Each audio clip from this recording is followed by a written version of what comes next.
প্রথম এবং দ্বিতীয় বিশ্বযুদ্ধের পর সমগ্র পৃথিবীর অধিকাংশ মানুষ যে বিষয়টি নিয়ে আতঙ্কগ্রস্ত, মৃত্যু ভয় মানুষকে যে অণুজীবাণুটি তাড়া করে বেড়াচ্ছে তার নাম কোভিড-19 নভেল করোনা ভাইরাস। বিশ্ব স্বাস্থ্য সংস্থার মতে এই ভাইরাস পৃথিবীতে আরও কয়েক বছর স্থায়ী হওয়ার সম্ভাবনা রয়েছে।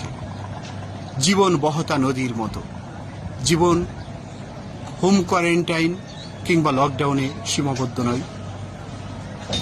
এই ভাইরাস মানুষ থেকে মানুষে কিভাবে স্থানান্তরিত হয় তা এখনো রহস্যাবৃত। তবে এই ভাইরাস থেকে বাঁচার জন্য বিশেষজ্ঞরা বেশ কিছু পরামর্শ ও উপদেশ দিয়েছেন। আমরা যদি এই পরামর্শগুলো পালন করি, আশা করা যায় এই ভাইরাস থেকে আমরা মুক্ত থাকতে পারবো ইনশাল্লাহ। আমাদেরকে সবসময় মাস্ক পরিধান করতে হবে,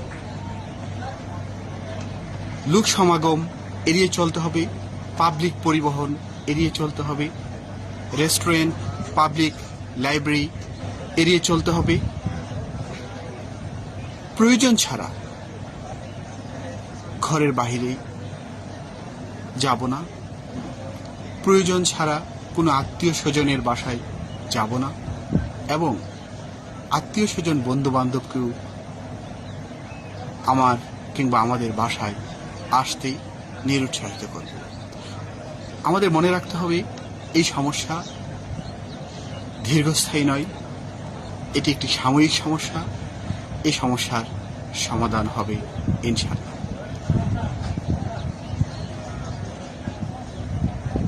ভয় সংখ্যা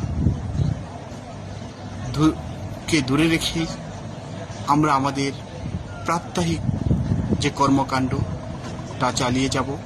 সামাজিক দূরত্ব বজায় রেখে চলব।